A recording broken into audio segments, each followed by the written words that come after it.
తెస్సలోనికీయులకు రాసిన రెండో పత్రిక 2వ అధ్యాయం 13వ వచనం. ప్రభు వలన ప్రేమింపబడిన సహోదరులారా, ఎవరంటే పరిశుద్ధపరుస్తున్నది? ఆత్మ.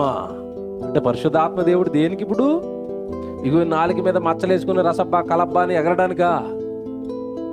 పరిశుద్ధ పరచుట వలన, ఆత్మ మిమ్ములను పరిశుద్ధ పరచుట వలన, మీరు సత్యమును నమ్ముట వలనను రక్షణ పొందుటకును దేవుడు ఆది నుండి మిమ్మను ఏర్పరచుకొని. ఆది నుండి దేవుడు మనల్ని ఏర్పరచుకున్నది ఎందుకు? ఇక్కడ చెప్తున్నాడు, మనం పరిశుద్ధులం అవ్వాలి అని, సత్యాన్ని నమ్మాలి అని, రక్షణ పొందాలి అని ఆది నుండి దేవుడు మిమ్మను ఏర్పరచుకున్నాడు. ఏర్పరచుకున్న మనల్ని అదే పరిశుద్ధాత్మ దేవుని పేరటొచ్చి వాళ్ళు ఏం చేస్తున్నారు? ఎలా చూసారా బైబిల్? ఏం బైబిల్ అండి! నేను ఏర్పాటు చేస్తాను, నేను రక్షిస్తాను. వాళ్ళు అపవాది పని వాళ్ళు పరిశుద్ధాత్మ దేవుని పేరటొచ్చి మిమ్మల్ని మోసం చేస్తారు. ఎందుకు ఇచ్చాడట పరిశుద్ధాత్మ దేవుణ్ణి? దేవుని వలన మనకు దయచేయబడిన వాటిని తెలుసుకొనుటకై, వాక్యము తెలుసుకోవడానికి.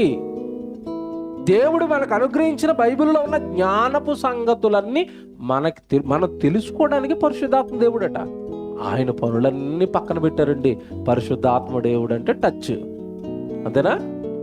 టచ్లు, దూకడాలు, ఎగరటాలు, గెంతటాలు ఇవన్నీ మనం ఆలోచిస్తుంటే నిజాలా? పరిశుద్ధాత్మ దేవుడు వచ్చింది ఇందుక.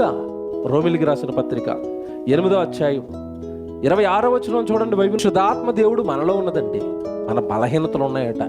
డబ్బులోనికి వచ్చిన తర్వాత కూడా పక్షాన మూలుగుతున్నాడట. తండ్రి తండ్రి, ఈ బిడ్డను కాపాడు తండ్రి, జ్ఞానాన్ని తండ్రి, వీడిని పరలోకానికి నేను చేర్చాలి తండ్రి అని మనలో ఉండి మన పక్షాన ఆయన.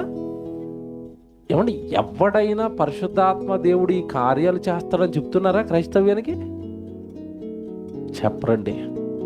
పరిశుద్ధాత్మ దేవుడు నా మీద ఉంటే ఇదిగో వరాలు వరాలు. మార్కు సువార్త 16వ అధ్యాయం 20వ వచనం రాసుకోండి. వారు బయలుదేరి వాక్యమంతటా ప్రకటించిరి, ప్రభు వారికి సహకారుడై ఉండి వెనువెంట జరుగుచూ వచ్చిన సూచక క్రియల వలన వాక్యమును స్థిరపరచుచుండెను. ఈ అద్భుతాలు, సూచక క్రియలు యేసుక్రీస్తుల వారి ద్వారా, అపోస్తుల ద్వారా దేవుడు చేయించింది దేనికోసమట?